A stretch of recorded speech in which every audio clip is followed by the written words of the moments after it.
This is Bloomberg Businessweek. Insight from the reporters and editors who bring you America's most trusted business magazine, plus global business, finance, and tech news. The Bloomberg Businessweek podcast with Carol Massar and Tim Stenovec from Bloomberg Radio. Hi, everyone. Welcome to the Bloomberg Businessweek Labor Day weekend podcast. Well, another week packed with economic and geopolitical headlines out of Beijing. And coming up this hour, we lean into the complicated and vital relationship of China to the U.S. and the world with help from two very familiar voices. Stefan Seelig is a former Undersecretary of Commerce for International Trade at the U.S. Department of Commerce. And Andy Brown, a seasoned journalist turned consultant who spent 3 decades in Asia, including in Beijing. We'll also talk earnings, outlook, and the corporate IT spending environment with Splunk's president and CEO Gary Steele. And our Business Week team tells us why deepfakes could usher in the next wave of cybercrime. This is going to freak you out. We'll also dive into the new cities issue of the magazine. All of that to come. We begin with actual signs of progress atop the global hierarchy. This is U.S. Commerce Secretary Gina Raimondo was wrapping up her trip to China, and as UK Foreign Secretary James Cleverly arrived for the most senior British diplomatic visit in 5 years. To help us understand the diplomatic developments along with the market and business outlook related to China, return once again to Andy Brown, former editorial director at Bloomberg New Economy and former China editor for the Wall Street Journal. Today, Andy leads the China Hub as a partner at Brunswick Group, a critical issues advisory firm. We asked him about the significance of the Commerce Secretary's trip. The Chinese take Gina Raimondo very seriously. They trust her. They seem to have a good relationship with her. They find her pragmatic, relatively non-ideological. And this is really quite remarkable, given that Gina Raimondo is at the sharp end of U.S. economic engagement with China, right? She's the one that presides over this proliferating regime of sanctions and export controls and tariffs, which, of course, this administration inherited from the last one. And the Chinese find this deeply threatening. Nonetheless, she had a pretty good visit. And her main message was, no, we're not here to kill you. We don't want to put you out of business. This is not decoupling. This is de-risking, and that's a very different thing. Well, what did you make of her comment that she argued that China is driving away American companies by making investments in the world's second biggest economy increasingly hazardous? She said that, okay, here's the quote, Andy. I know you know it. We talked a little bit about it yesterday. Increasingly, I hear from businesses, China is uninvestable because it's become too risky. This is what Gina Raimondo told reporters Tuesday when she was aboard a high-speed train from Beijing to Shanghai. What do you make of that comment? Investment flows have been flowing out from foreign investors. Well, she said the right thing, and that's what they need to hear. Because quite often in China, the CEOs of the companies that are investing there don't dare speak that kind of truth to power. And so, it takes a Gina Raimondo to go over there and say, look, we have a problem. And businesses certainly do have a problem now in China.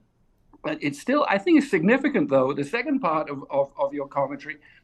She went on a high-speed train. Mm-hmm. That's interesting, right? That's kind of a common touch. She hopped a train to go down to Shanghai. The Chinese would have liked that. They showcased their, really unbelievably efficient 200-mile-an-hour, 4.5 hours from Beijing. That sounds nice, to Shanghai, which is like unbelievable. We don't have that here in the U.S. What is it about her that resonates so well with Chinese officials? Well, I think they feel that they can talk to her and they're going to get a straight answer. And that really was, and she also, she's constructive, right? So I thought actually she handled it in a really smart way. She said, look, let's start with confidence building measures. So one of the things that she's agreed on is that the United States and China are going to promote travel, right? Tourism. So who can disagree that it would be a good thing if more Americans went to China and more Chinese people came to the United States, right? It builds trust, builds understanding, people-to-people relations. These countries have been separated now for 3 years under lockdown.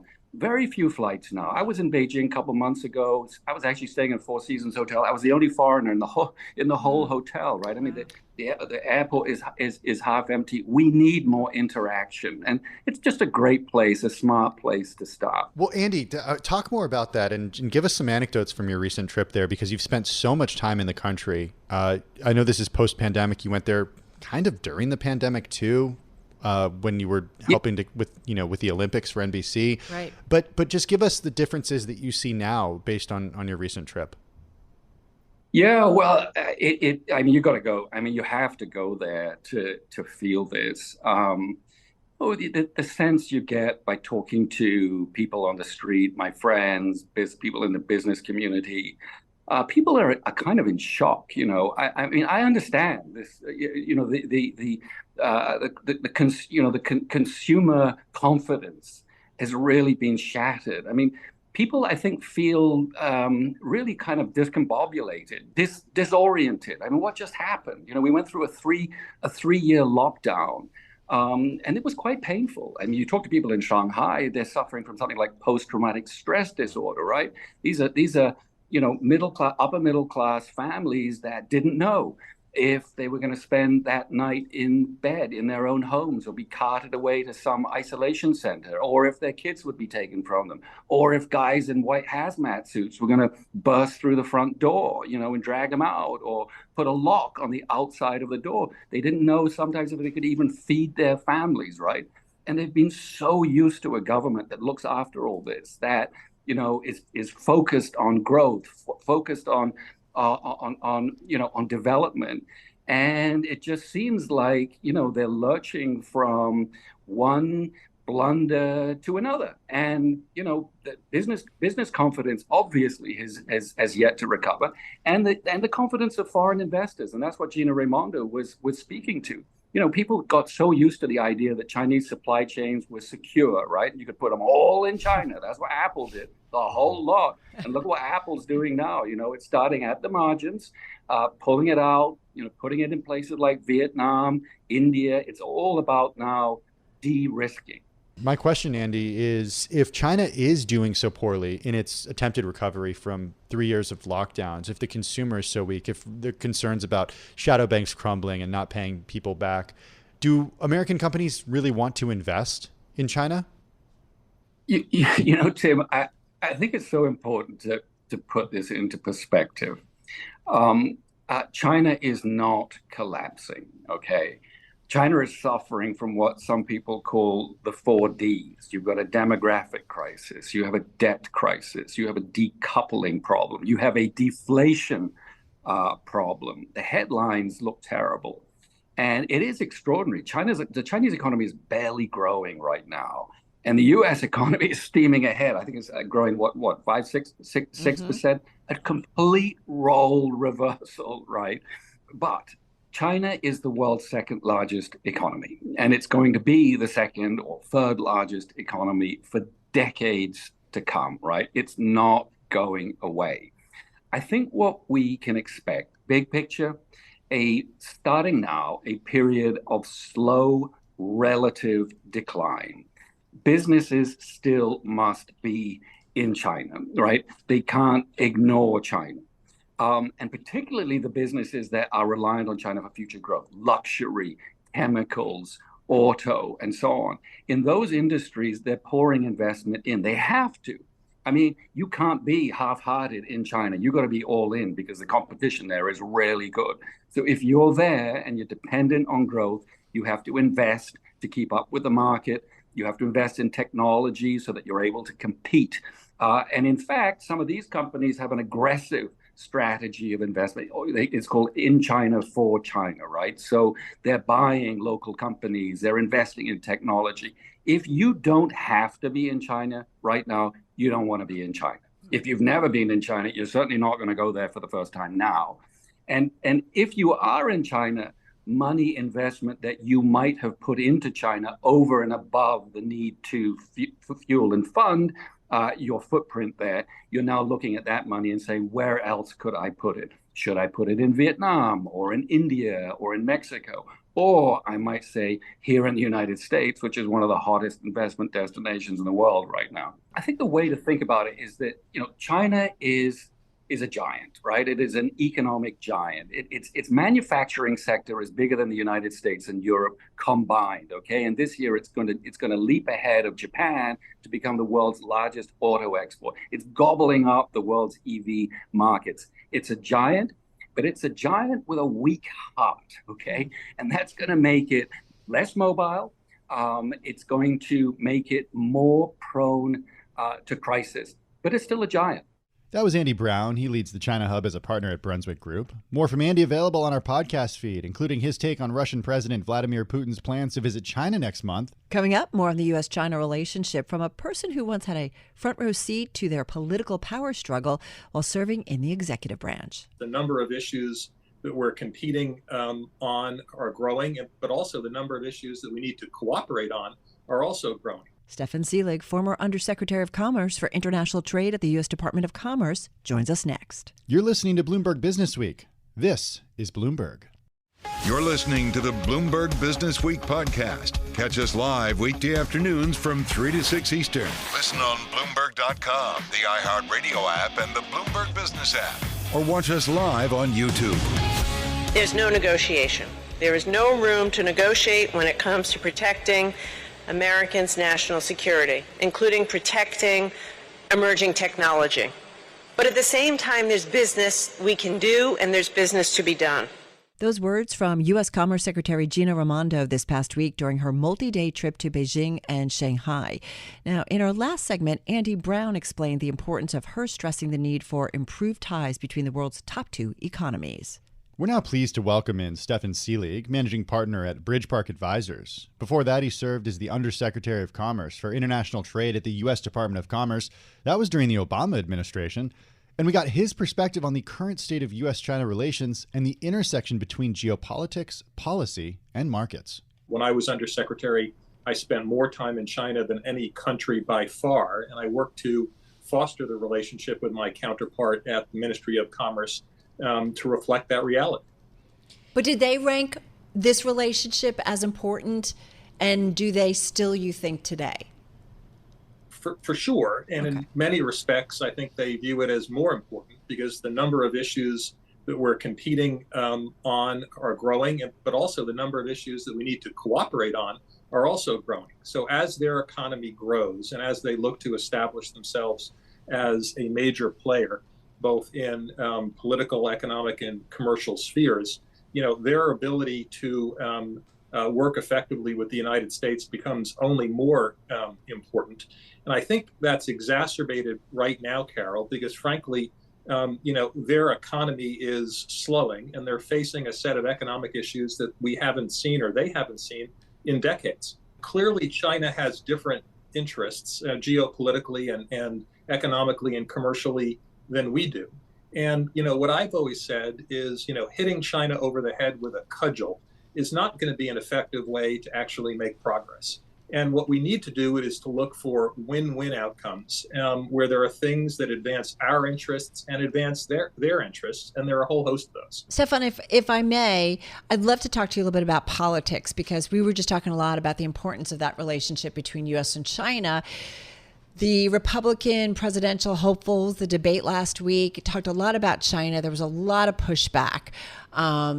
Is that cause for concern when you see that? I know some of it is all just grandstanding and performance, but some of it is not. Yeah, I guess, Carol, it's really not just the Republicans. In fact, the only thing I can think of where the Republicans and Democrats seem to be agreeing is, getting tough with China. And I think there's a little bit of a contest between them as who can appear to be tougher with China. And I don't think being tough is necessarily always being smart. And so, frankly, I think the conversation should be about what should we be doing to advance our interests as opposed to what should we be doing just to punish China. Is that a cause for concern at all? Well, for sure, especially just as I mentioned, with China's economy being under pressure. I think the last thing we want to do is push them so hard that they lash out and take actions that would be adverse to us, and we get into this, tit for tat because, as you've said, these are the two biggest economies in the world, and we can punish each other plenty, and that doesn't really help us. Would you want to be back in the White House advising? Well, look, I think it was an honor for me to, do that during the Obama administration. And I think, to the extent that, you are called to do that, I think it's a really hard thing to turn down for any of us that care about our country. When you're looking at some of the Republican candidates, who kind of stands out in your mind that when you're thinking about the U.S. and China relations as far as what could be a potential viable candidate in that sort of realm? Well, I'm not sure that's an easy answer, Jess, because as I've said, I think there's just a lot of piling on. And I also would say, as what people say on the stage in the primary season is probably not necessarily going to directly inform their policies. If they get into the Oval. That being said, I think this has to be on the radar screen for whoever is sitting in the Oval Office because of the importance not only geopolitically but commercially and economically for employment in our country, the success of our economy and our consumer. Well, and I'm curious too, Stefan, about your clients and those CEOs that you are talking about. Is U.S. China typically top of mind for them, or I'm curious what is, if it's not that? There's a lot of trepidation about going into China, and I think especially, and that really I think is the purpose of the Secretary's trip, which is to really reestablish a dialogue so people can begin to plan. Because if the relationship is so uncertain and so volatile, it's very difficult for companies to, effectively plan. And if you can't plan, you can't make investments. And so I think, that is just critical. And especially when you're talking about companies, the curbs that are being put on chip makers, how much of that do you think especially this is companies that have performed very well in the stock market this year. But I mean, when it comes to those types of companies, what do you think that would really mean for them? And when it comes to doing deals with China? Well, look, it's a very big market, and we've seen them take actions, including blocking, Intel's acquisition of an Israeli chip company, which is really adverse to the interests of a U.S. company. And so that really is the point about, they have the ability to respond in kind. I will say, some of the things we have done, I scratch my head a little bit, like the recent executive order that is limiting private equity and venture capital investment in, advanced chip making and other sectors. It strikes me that, the one thing that China, doesn't lack for is capital. And so the notion that somehow we are going to constrain their development by not having U.S. investors invest in certain sectors in their economy is not just something that I can easily follow the logic of. So in terms of, going back to some of the things that the folks that you work with, your clients and CEOs on their top of mind, what else, in a day where we talk constantly about Fed policy, higher inflation or persistent and sticky inflation, even though it's down a lot in the past year, what else is kind of top of mind? I would say there are really two things. One is, is inflation going to be tamed? And what is the Fed going to have to do in terms of raising interest rates in the future to make sure, that happens? Are we going, and if you look at historical data, you really do have a, short window, 4 or 5 months to really have a good view about what the economy is going to do. And I think, over the next 4 or 5 months, folks are not worried about dipping into a recessionary period, but forecasting for a period that is longer than that is exceedingly hard to do. And the question is going to be if they have to raise interest rates, once, twice, or 3 more times, which I think, is not outside of the realm of possibility. Wow. To what degree does that have a dampening impact on growth in our country? How much does China's disinflation actually help the U.S.? Well, it certainly doesn't help their consumer, and it doesn't help, their economic engine, which is, we've talked about, Jess, is, so important for, us in terms of being a buyer of U.S. goods and services. That was Stefan Seelig. He's managing partner at Bridgepark Advisors and a former Commerce Department official. Still ahead on Bloomberg Businessweek, we go from national security to cybersecurity, which affects both the public and private sectors. Splunk CEO Gary Steele breaks down the IT spending boom that helped spur his company's big earnings beat. This is Bloomberg. You're listening to the Bloomberg Business Week podcast. Catch us live weekday afternoons from 3 to 6 Eastern on Bloomberg Radio, the Bloomberg Business App, and YouTube. You can also listen live on Amazon Alexa from our flagship New York station. Just say, Alexa, play Bloomberg 1130. So, Tim, I don't know if you've noticed quite a rally in shares of the infrastructure software company Splunk. Have you seen? Yeah, I mean, now I have. Up roughly 40% year to date, trading at a 52-week high this past week, and soaring on its recent quarterly update, which came out a little more than 1 week ago. Splunk reported second quarter revenue that beat estimates and raised its full year forecast beyond expectations. Analysts called the results solid overall, noting the better annual recurring revenue as well as the upgraded forecast. Let's get more from the man at the helm, Splunk president and CEO, Gary Steele. You know, we've been hearing a lot about, when we hear from companies, we like to hear how, their customers are doing because it gives us an idea of the economy. How are your customers doing? Yeah, it was interesting. In our second quarter, we saw very much the same macro conditions that we'd seen in prior quarters. And so where it impacted us is we saw some hesitation in cloud migrations because these represent new projects that have to be funded. And while the ROI and getting to the cloud is amazing, you still have to fund the actual migration effort. And then we saw continued deal scrutiny, so deals elongating or requiring additional signatures. I think the one positive thing for us is I think we understand it now, and I think our team did just a phenomenal job executing within that environment and understanding that, yes, there will be more reviews and more scrutiny on deals, but we executed quite well. I'm really proud of the team. Reviews and scrutiny are one thing, but what about deals falling through? We saw more consistency in terms of just scrutiny, and I think there was more, I would call it just stabilization. So I think going into the quarter, people knew what dollars they were going to be able to spend. All right. So how would you describe then the corporate IT spend environment generally? Is there a word, Gary, to say? Because I think it helps us in a big way understand kind of what's to come maybe for the rest of the year and what maybe is going on in the economy. Yeah, I think there still remains a high level of scrutiny on every dollar being spent by the IT community. And while I think we've executed well within that environment, we anticipate no change as we work through the second half. We will continue to see this level of scrutiny and hesitations as it relates to us in this category of cloud migration. So we're expecting no change. And that's how we've thought about providing our guidance for the go-forward quarters. What's cool talking about you, and I got this off your website, 15,000 customers, 110 countries, Zoom, Intel, Coca-Cola, Carnival, REI, Airbus, and many more. It's the world. It's the universe, if you will. So what types of companies are leading the spend, though? Which ones might there be some hesitation? We saw pretty consistent behavior across verticals. Our business, we've had, as an example, we do a lot of work with the government and governments around the world. That's been relatively consistent for us.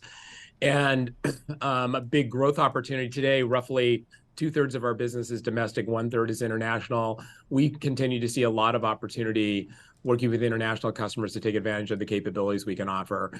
But from a buying point of view, buying perspective, it was pretty consistent around the globe. Can we talk about what you guys do? Because you also have your own AI offerings, which I know you guys put out last month. But cybersecurity company, I feel like that's a big bucket, right? Infrastructure software company, big bucket. So just walk, for those who might not be familiar with your almost $19 billion market cap company, which they should be, tell us about exactly what you do. You bet. We help organizations drive digital resilience across their cyber environment. So how do we ensure that they're well protected and they understand what's going on in their cyber environment? This is particularly important as we face new SEC disclosure requirements where you have to notify your shareholders within 4 days of a material event. We're at the core of helping organizations figure out what the heck happened and how can you meet that 4-day deadline.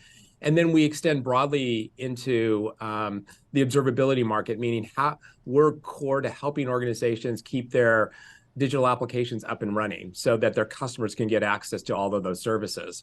So helping them understand if something happens to one of those applications, what's going on and how do you get it up and running quickly and try to anticipate those events. Where AI plays a role for us is helping across security and broader infrastructure anticipate things. So trying to get better outcomes faster so teams can be more efficient in what they do every day. So for example, in the Security Operations Center, just making it easier to operate and get to better outcomes faster without all the manual work. So with the AI euphoria, how do you think about it in terms of, is it really something that this next gen AI, generative AI, really going to take so many different industries to a different level? It's the real Megillah, if you will.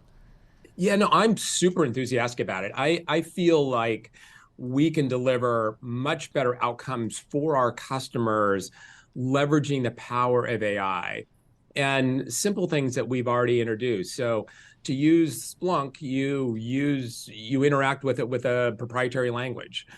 Well, with generative AI, we can give you a human interface. So just ask Splunk what you want, and we will help you go find it and do it. And so then we generate all that proprietary language on your behalf, and you don't have to have that knowledge or understanding.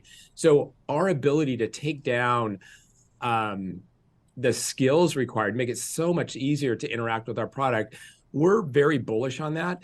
It's still early, and I think there's a lot of hype in the market generally, but I think at the end of the day, we can make a real difference in one, who can interact with their product, and then the outcomes that can be delivered as a result of that.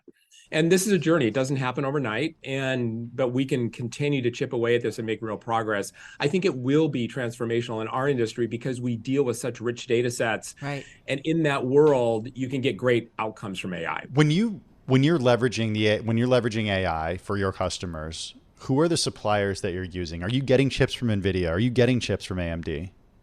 So we think about it from a cloud perspective. And so we're going to the cloud service providers and we're leveraging the cloud service providers to be able to deliver those AI capabilities. We're not directly buying or setting up data centers. We're not directly buying NVIDIA chips and systems, housing NVIDIA chips. We're going to the cloud service providers to get those capabilities. Like an Amazon Web Services? Or a Microsoft? Amazon, we just announced a relationship with Microsoft as it relates to bringing our native cloud solutions to the Azure platform. And then we have a relationship with Google as well for GCP. So we find demand across those, and we're leveraging their relationships ultimately all the way through the chip providers. How much do those relationships kind of impact your top and bottom lines or give you kind of some window into consistency for growth for your company? So one, they're very critical. They're critical strategic partners for us. There's two dynamics here. One is we allow our customers to buy through the marketplaces of each of those cloud service providers, meaning you can go and leverage the credits you have for AWS, or now with our relationship with Microsoft, you can leverage your Azure credits. So it makes buying easier, and then we work closely with them to ensure that you get a great technical outcome. So you guys asking about chips, et cetera, we can make sure that we're well tuned for whatever systems they bring to bear and how we can make sure that our customers are getting the maximum TCO.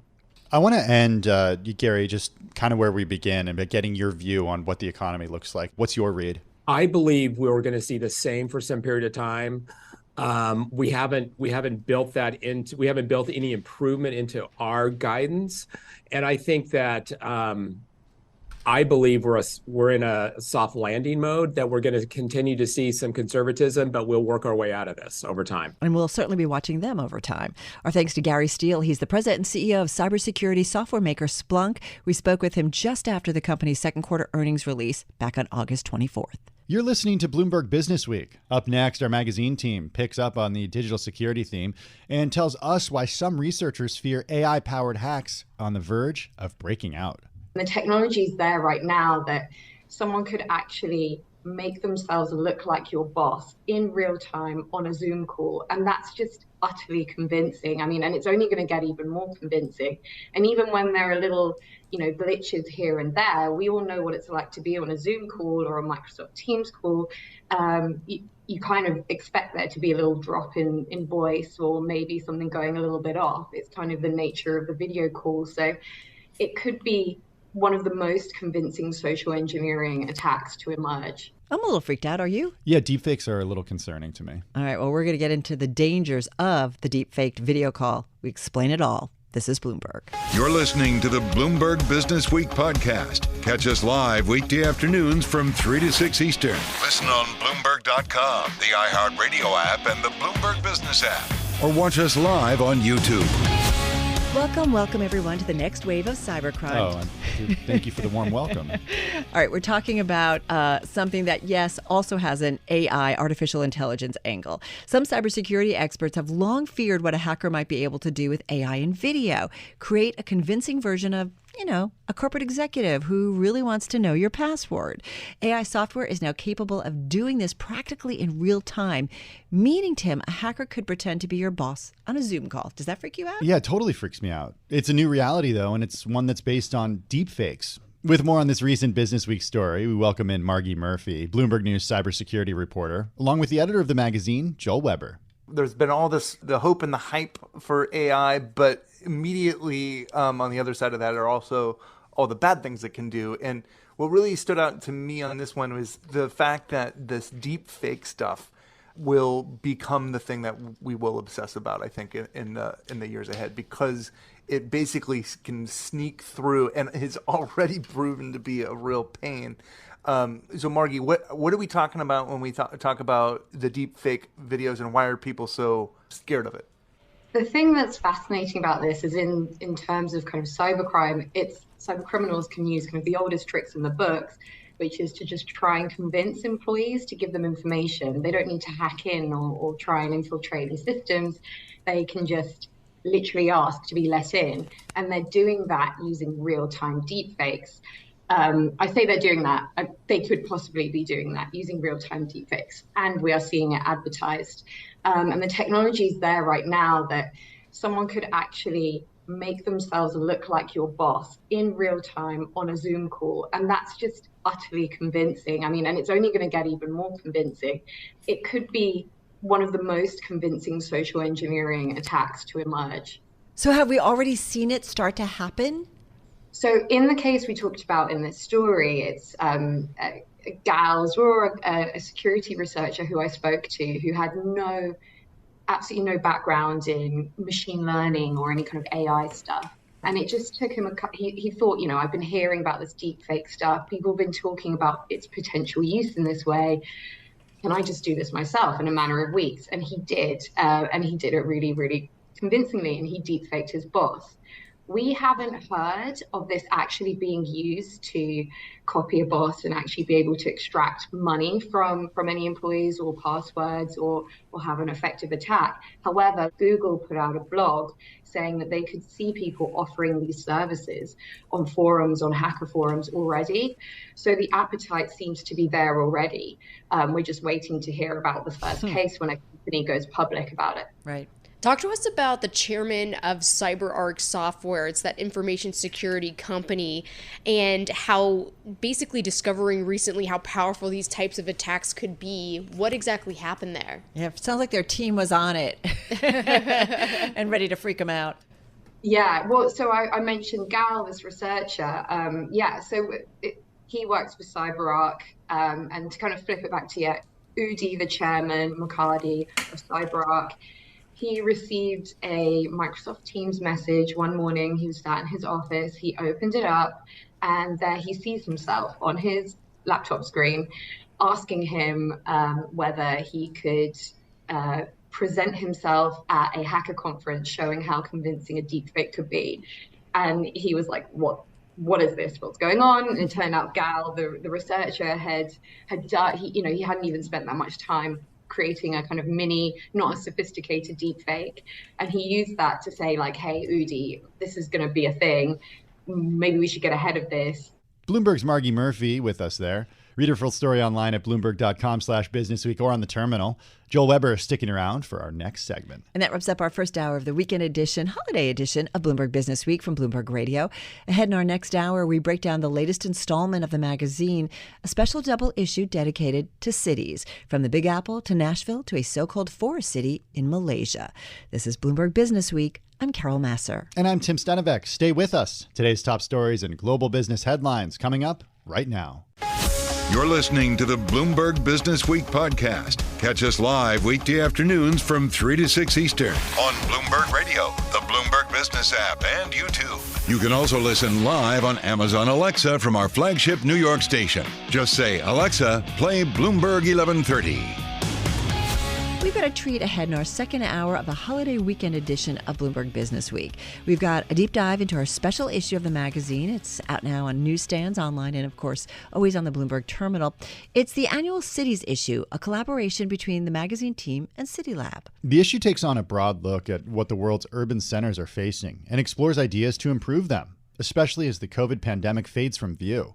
Our network of reporters traveled to some of the world's most famous cities and others you've probably never heard of, with dispatches on the impacts of political intrigue, environmental uncertainty, and shifts in the global economy. Let's now welcome in the team of Businessweek technology editor Joshua Brustein, who oversaw this special issue, Bloomberg CityLab editor David Dudley steering the CityLab coverage, and once again, Businessweek editor Joel Weber. When we started talking about this, I was like, we don't have to kill ourselves. We don't need to go big. And Josh was like, actually, I was planning to do like a full issue takeover, and I have like all these amazing stories. And I was like, oh my God, this is going to be amazing.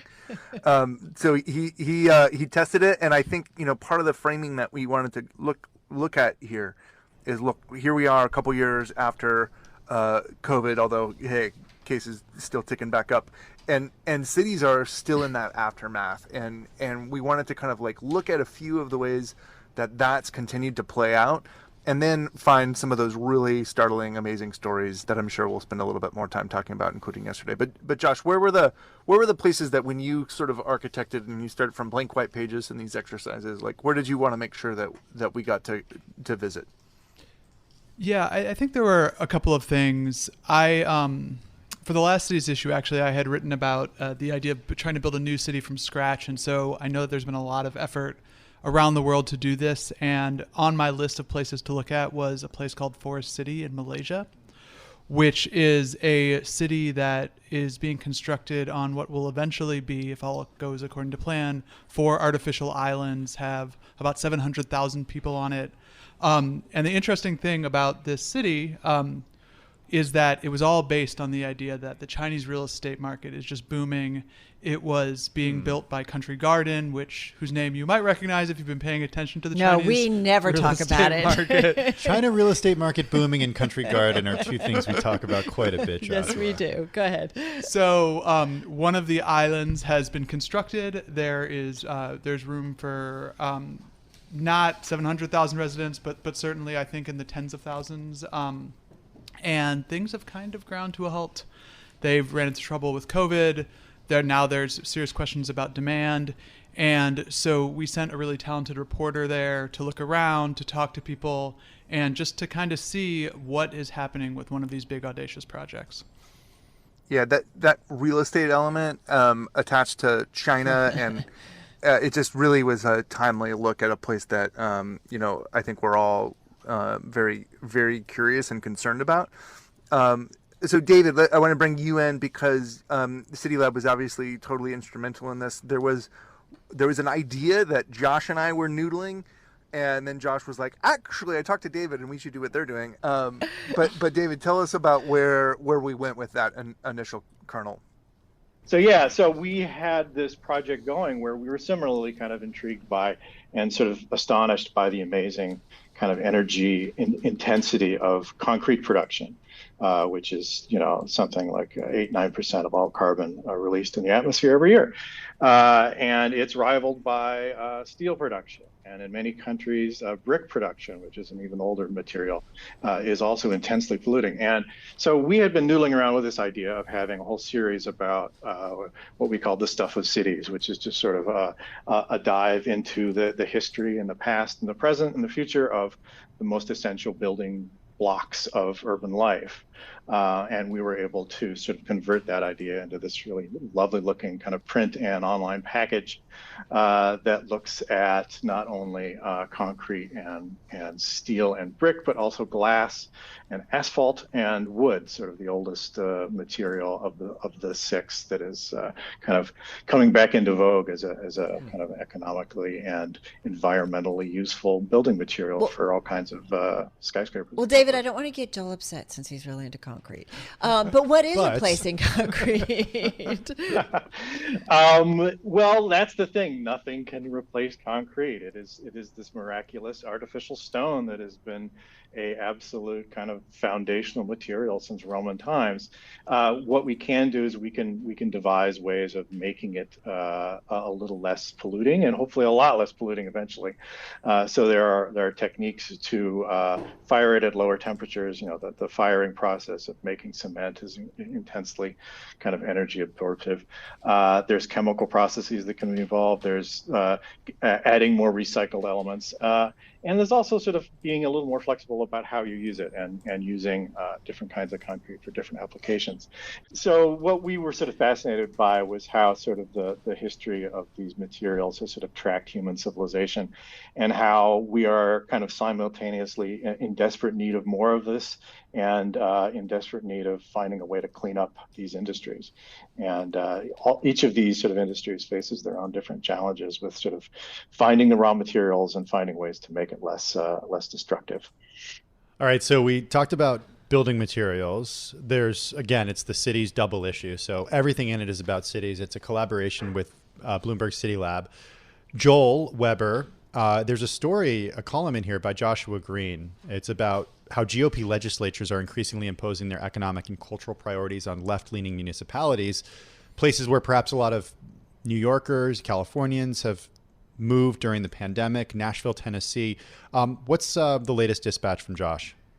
So what's really interesting about this one was this, and this was a story that major props to Josh Brustein and for collaborating initially on Josh Green on this one, with Josh Green on this one. But this tension between blue cities and red states really came to a head earlier this year, and we asked Josh to go to Nashville, where so much of this has really been culminating, and give us sort of a dispatch. Because one interesting thing about this is that blue city, red state relationship has been actually like an incredible economic arrangement that everybody's benefited from. But what we're beginning to see is that red states are kind of cracking down and asserting an authority on what had heretofore been Democratic strongholds.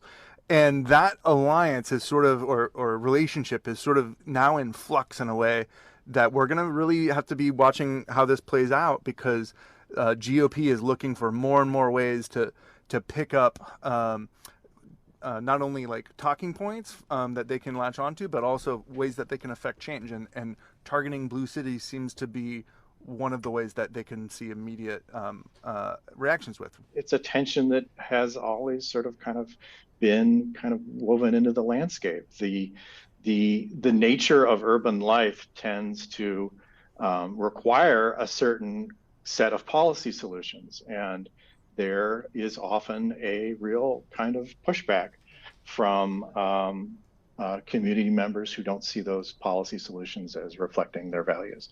And that has manifested its way in all sorts of interesting and troubling ways. It really kind of got weaponized in a dramatic way, certainly in the Trump era, but it's always been sort of kind of humming beneath urban relationships. Okay, I got one more thing I want to bring up, which as much as I talked about concrete to Josh, the other thing was, look, like I want to feel like cities are working, that they have answers, that they're trying to improve people's lives, and that, or there are other people who have ideas to fix them. And you know, we started with this idea of real estate a little bit, and Pat Clark did this element that we kind of turned into the first thing we had in ways to fix cities.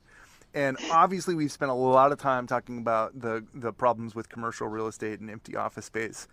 And Pat came up, Josh, with such a novel idea rooted in a real estate listing that he saw. What was the big takeaway that we all need to get hip with? Yeah, this was a really great insight from Pat. I mean, I started bugging Pat about doing something about converting offices into apartments early on in this. You know, it's something that we've been talking about a lot. It's hard to say something new about it because everyone said a lot about it. And so I kept bugging him, and eventually he said, well, I've talked to a couple people who came up with this idea, like, why are we trying to make these things nice apartments? Why don't we just make them really crappy apartments? In the same way that in Soho in the 60s, those sweatshops that they turned into lofts, those weren't nice lofts. But tastemakers moved in and they loved them. And so the idea is like, what if we can just make, the fluorescent lighting and the gray carpeting be sort of the drafty windows and the exposed brick of the, of the Soho of today. Just incredible work from Businessweek technology editor Joshua Brustein and Bloomberg CityLab editor David Dudley on the cities issue. It's out now online. It's on newsstands and on the terminal. And Joel Weber, the editor of Bloomberg Businessweek, he's going to be with us later this hour. And by the way, Josh mentioned Country Garden there, the Chinese developer this week warning that it may default on its debt and raised concerns about staying in business after posting a record first half loss of almost $7 billion. Yeah, it's real money. We continue to follow this. For the latest, just check out Bloomberg.com. You are listening to Bloomberg Businessweek. Coming up, we touched on it with our panel just a few moments ago. A political conundrum facing left-leaning municipalities in the center of Republican strongholds. Businessweek national correspondent Josh Green details which blue cities and red states are becoming targets for Republican lawmakers. This is Bloomberg. You're listening to the Bloomberg Businessweek podcast. Catch us live weekday afternoons from 3 to 6 Eastern. Listen on Bloomberg.com, the iHeartRadio app, and the Bloomberg Business App. Or watch us live on YouTube.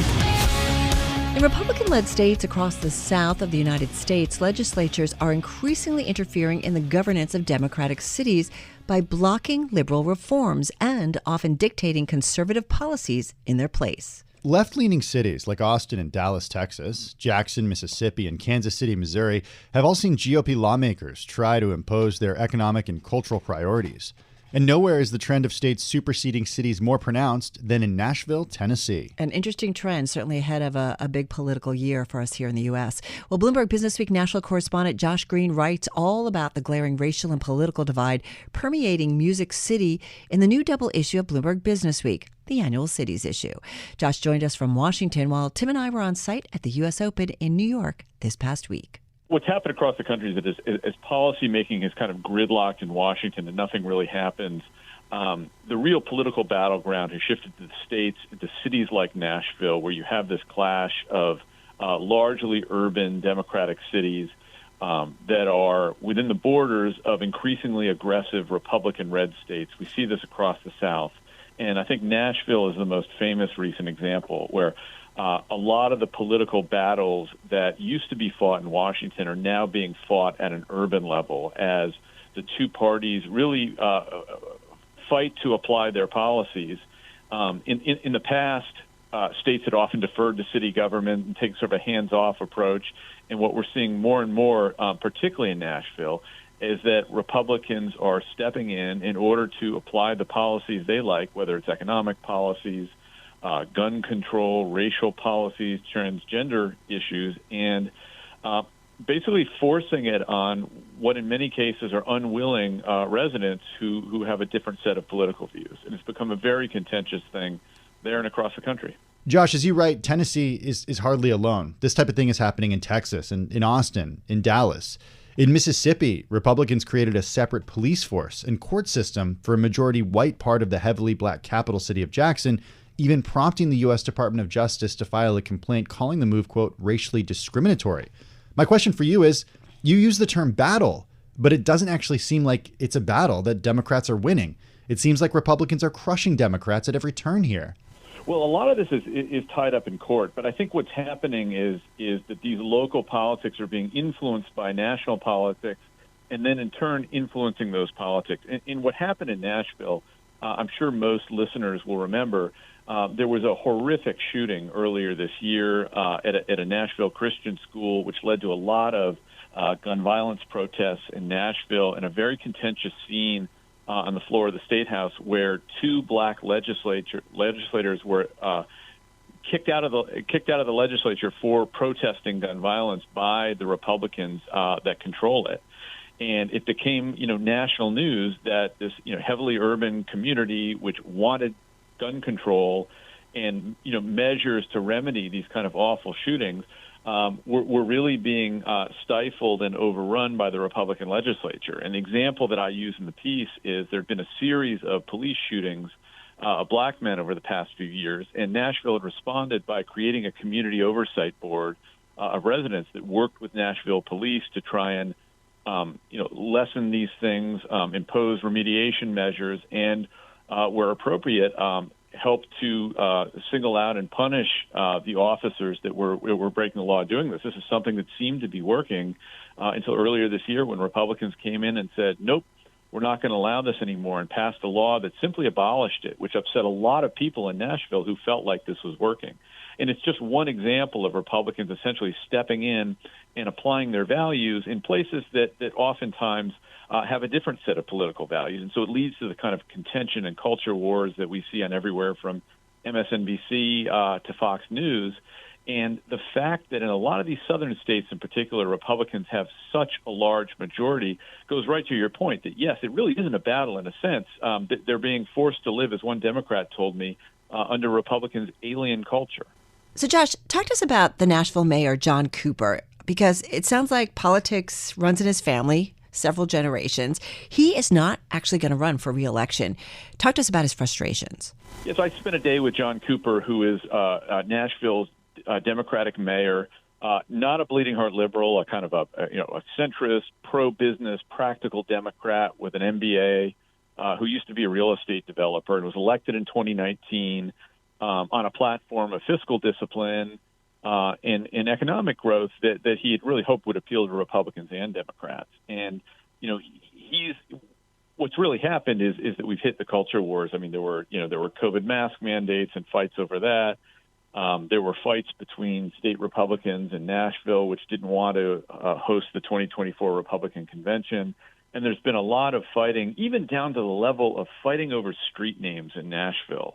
Republican legislators tried to rename a street in Nashville that was named for the late Democratic civil rights icon John Lewis as President Donald Trump Boulevard. And, my sense being, with Cooper, I mean, on the one hand, his mayoralty has been a tremendous success.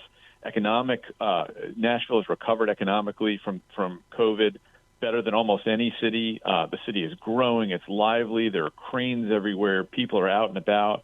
It's a great place to be. But on the other hand, it is in the crossfire of this culture war where Republicans are trying to do everything from take over the airport to the sports authority to cutting the city council to fighting over street names. And it's striking to me politically because throughout most of my lifetime, Tennessee actually had a reputation as being a very practical-minded, bipartisan state where it was sort of an example, like a positive example of what the political South could look like and how people of all backgrounds could work together. And now here we are, and that's been completely flipped on its head, not just in Nashville, but in cities across the country. All right, Josh, so talk to us a little bit more about what's going on in Nashville, why it's happening, and bring in, if you would, John's brother, Jim Cooper, who was representing the Nashville area in Congress for 16 terms. You talk about when a plumber comes to visit, it's like the political divide was so in your face. I mean, you see it when somebody feels differently or strongly politically. John Cooper, the mayor, comes from a famous Tennessee political family. Their father, Prentice Cooper, was a Democratic governor of Tennessee back in the 1940s. And his brother, Jim Cooper, somebody I've known for decades, had represented Nashville in Congress since about 1982 as a centrist blue dog Democrat with a reputation for bipartisanship.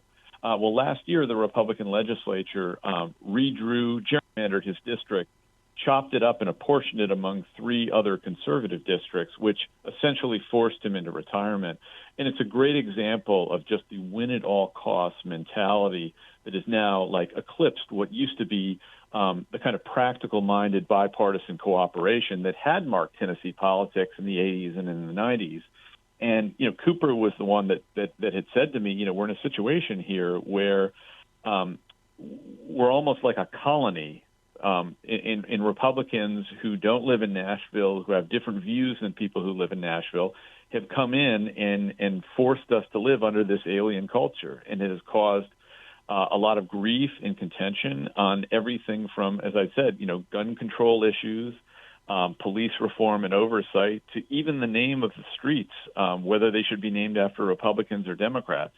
And I think the distressing part about it for people in Nashville is that there's really no end in sight to this contention that anyone can see. Our thanks to Bloomberg Businessweek national correspondent Josh Green. The full conversation is available on our podcast feed, and Josh's story is the very first one featured in this year's Cities issue. You can find that online, on newsstands, and always on the Bloomberg terminal. Still to come on Bloomberg Businessweek, we go from the modern American city to an ancient one on the other side of the world. We delve into the complex case of the West Bank's Jericho Gate development.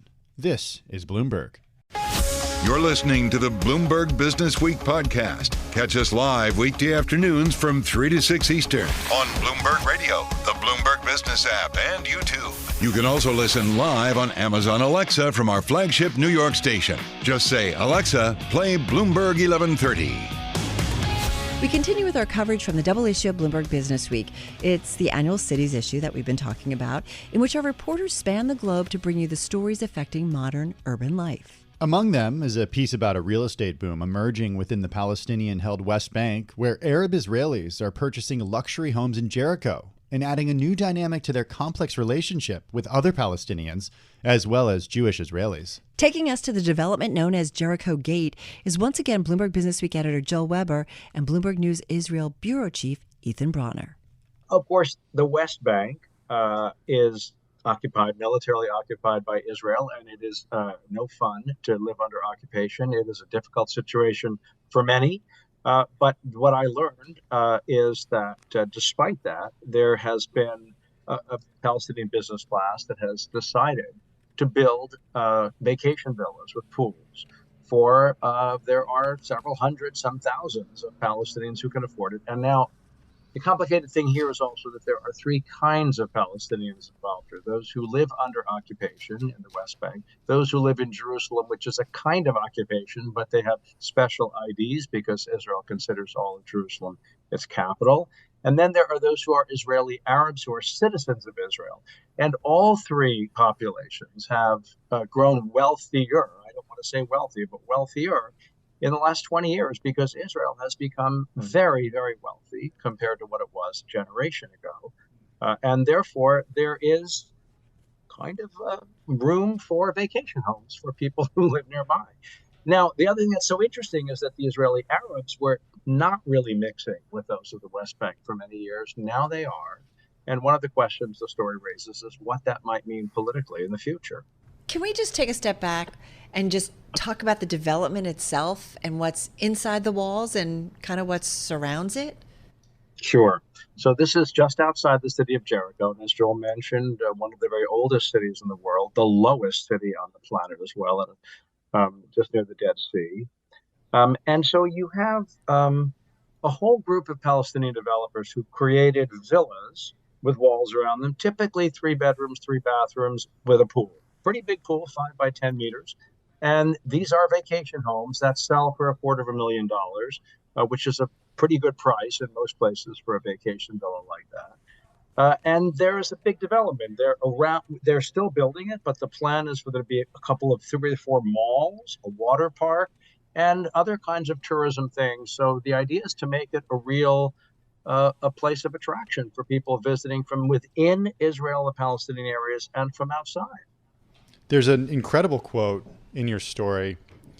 One of the subjects says, Jericho is booming. Despite the checkpoints and occasional war, people can make money here. That's right. That's right. I mean, what is the looming threat of war? Describe that. Look, I mean, there have been there is tension. I mean, nobody wants to live under military occupation, so there are young men who are armed who are go after Israeli soldiers and Israeli settlers, and then the Israeli army comes in and tries to quote unquote restore order from its perspective. So there, in January, there was a shooting at a restaurant where Israelis go, and the Israeli military went into a refugee camp near Jericho Gate and killed 5 guys in the course of trying to restore the situation to the status quo ante. So that's what that means. And at any given time, there have been 2 so-called intifadas, uprisings, in the last 40 years. And there could be another one, in theory. And that's what the mayor means, the mayor who said those things. At the same time, there is money to be made because there is a lot of money sloshing around now, partly as a result of Israel's wealth and partly as a result of some savvy business folks who are decided, listen, whatever happens, we're here. And that's the other interesting aspect here, right? That these developers and business people who say, look, whatever happens, we're not going to go. So let's just build and make sure that whatever happens in the end, we have someplace nice to live. So talk to us about that, the fragile piece that it's all sort of built on, Ethan, because sure, you can build stuff like this and you can develop it, but like underneath it all, as you kind of mentioned here, I mean, there's some real fragility that it's all built on. That's true. There is increasingly less and less of a chance that there will be an independent Palestinian state. Israel is very powerful and has turned to the right. It has decided mostly that it is not especially interested in helping the creation of a Palestinian state. At the same time, you have millions of Palestinians, several million, who live in the West Bank without full rights. And would not be surprising if they were to rebel again. Now, the situation is that the Israeli military does maintain a sense of order in the place. It isn't so easy to rebel against the Israeli military. But as you say, it could happen again. At the moment, the kind of occupation that Israel is engaged in has seemed to have kept down any genuine full-time violence as opposed to what has happened in Gaza. We're talking now just in the West Bank. But, until there is some kind of political horizon that makes sense, there's always a risk of violence. And that's what those guys are talking about. Talk a little bit about the politics, though, of this. That's really where I want to go and understand how this could have political implications. And maybe be a stabilizing force, right? To see, that's right, the movement of this wealth into it. That's right. So we have, of course, the most right-wing religious government in Israel's history. It is a government under Benjamin Netanyahu that is not dedicated to an independent Palestinian state, trying to limit and possibly annex some of that land. So there's that. Now, internally, in terms of the millions of Palestinians, the 2 million Palestinians who are Israeli citizens and the several million who live in the West Bank, let me step back for 1 second. The region is not an encouraging place to live. If you are an Arab and you look around at Jordan, Lebanon, Syria, Egypt, and you say to yourself, I'm an Israeli Arab. I mean, I'm very unhappy that I don't have political independence. On the other hand, everything around me is maybe far worse.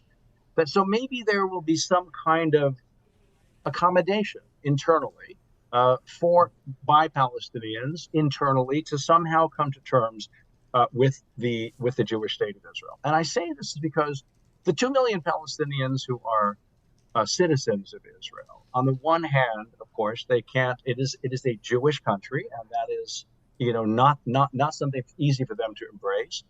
On the other hand, the bourgeoisification, the middle classification of Israeli Arabs over the last generation has been remarkable, lightning strong.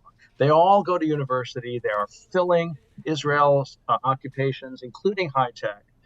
And so on the one hand, it is sort of scarier to be an Israeli Arab than ever. And on the other hand, it is easier to be. And those parallel lines are aspects of Israel that you see all around. Israel is both richer, more advanced, and heading toward weird medieval forces at the same time, all at the same time. We cover markets and we have investors, business folks, they take risks. Who's the developer who has taken the risk in this? The brains behind it is a man named Samir Hulileh, and he's a fascinating guy. I hope those of you listening will read the story, because he's a 65-year-old Palestinian who was in politics and ended up in private enterprise and has this vision, purchased tens of millions of dollars worth of land from a particular clan, and then started engage 62 separate Palestinian developers to create the villas and so on. So I mean, he's the guy who says in the story, I realized in the end that however this ends up, what's the point of having a flag over a garbage dump? Which was an amazing quote, I thought. He said, we need to resist, we need to build, And that's how we're going to look forward. Politically, we're not going anywhere. We're not going to win on the battlefield right now, but this is what I can contribute. And I was very moved by that. That was Bloomberg News Israel Bureau Chief Ethan Bronner, along with Businessweek editor Joel Weber. Another must-read from the annual Cities issue. I could have just talked for him to just hear more about what's going on there. Yeah, that was a great interview. All right, you're listening to Bloomberg Businessweek. Coming up, we focus on a new priority of modern engineering known as daylighting. Why natural sunlight goes hand in hand with a psychologically uplifting experience, especially for school kids. This is Bloomberg. You're listening to the Bloomberg Businessweek podcast. Catch us live weekday afternoons from 3 to 6 Eastern. Listen on Bloomberg.com, the iHeartRadio app, and the Bloomberg Business App. Or watch us live on YouTube. Extreme weather this week, with the southeastern U.S. feeling the wrath of Hurricane Idalia. Florida was the first to start digging out from the storm's aftermath on Wednesday. By then, Idalia had weakened to a tropical storm, even as it brought heavy rain across Georgia and the Carolinas, caused billions of dollars in damage, left hundreds of flights grounded, and thousands of people without power. Climate change, we know, impacting everything increasingly will, stressing our infrastructure. We see that impacting investing, taking a lead on decision-making and strategy. So with that in mind, it's kind of where we wanted to start with our next guest. Kim Verheiling is with us. She is president of National Buildings Practice at STV, an engineering and infrastructure firm. We talked last October from a broadcast at NJIT, and so we are delighted to have Kim back with us. And thank you for giving a little bit of a leeway, because we did kind of want to start with you that I am curious, the conversations Tim and I both are about what you are having within your firm about climate change, the impact and how that might be in terms of future building, future construction, infrastructure build out, how we maybe have to be dealing with it and thinking about it. Absolutely. Well, climate change is integral, and we're thinking about it on every single project. Obviously, STV does a lot on the transportation side, but we also do a lot in the building side. And so we're all always thinking about, while we're designing or renovating, how are we going to be making sure our buildings are energy efficient? How are we thinking about impact to the climate, as well as resilience? Kim, I was talking to a colleague of mine, and Carol, I don't think I told you this story, but we were talking about, he was looking for a new place in Brooklyn, and it was on the first floor. And he asked about flooding and, when the sewers back up, because it's a normal thing when it rains now. Yeah. And the super told him, "Oh, don't worry, we'll give you these special doors that you put on the bathroom when it rains, so the overflow stays in the bathroom and doesn't come out of the bathroom." I see the sandbags in my neighborhood. Wonderful. Yeah, how wonderful, right? Yeah, not a solution. Yeah, well, and that's right. Well, and obviously those structures that are already in place, it's about prevention, but we want to design so you don't have to do those sorts of things, right? That we have the right infrastructure in place, so it never comes to the point where you have to put in those flood barriers. Yeah, it's kind of crazy. Having said that, one of the other things that you guys think about a lot is bringing the world into buildings and making bringing nature into environments. We work in an incredible office where there is tons of light, tons of glass. People walk in and they're like, "This is where you work." And I'm like, yeah, it's pretty amazing. Because I've worked in a basement studio in a New York building where there were no windows and I had no idea what was going on outside. That is also a big part of what you guys do in thinking, whether it's schools, whether it's correctional facilities. Talk to us a little bit about daylighting. Yeah, so and daylighting is really the idea that you're letting natural sunlight either directly or indirectly into a building. But you are correct. Daylight and is one of our top design philosophies, irrespective of what building type we're looking at. And I think for those of us during COVID, when we were scrambling to create offices in our homes, we realized if you were in a space where you weren't getting daylight and you weren't also having that connection to nature, it really did impact your mood. And so when we think about daylighting, especially on the educational side, it does help improve both student health, and we've seen that it impacts student achievement. So math and reading scores directly. And conversely, if you don't have that amazing daylight come in, we have discomfort, which can reduce learning, and it's also detrimental to mental health. That was Kim Verheiling. She's the president of National Buildings Practice at engineering and infrastructure firm STV. That full conversation is available on our podcast feed. And that wraps up the weekend edition of Bloomberg Business Week on this Labor Day weekend from Bloomberg Radio. Thank you so much for joining us. Be sure to tune into Bloomberg Business Week, Monday through Friday, starting at 3 p.m. Wall Street time on Bloomberg Radio and on Sirius XM Channel 119. You can also watch our daily broadcast on YouTube. Just search Bloomberg Global News. We're simulcast also on Bloomberg Originals, available at Bloomberg.com/originals, and streaming platforms including Roku, Amazon Fire TV, Samsung TV Plus, and more. Find our Bloomberg Business Week podcast at Bloomberg.com, Apple, or wherever you get your podcasts. The latest edition of the magazine is available on newsstands now, at Bloomberg.com, and always on the Bloomberg terminal. I'm Tim Stenovec. And I'm Carol Massar. Have a good and safe Labor Day weekend. Stay with us. Today's top stories and global business headlines are coming up right now. This is the Bloomberg Business Week podcast, available on Apple, Spotify, and anywhere else you get your podcasts. Listen live weekday afternoons from 3 to 6 Eastern on Bloomberg.com, the iHeartRadio app, TuneIn, and the Bloomberg Business App. You can also watch us live every weekday on YouTube and always on the Bloomberg terminal.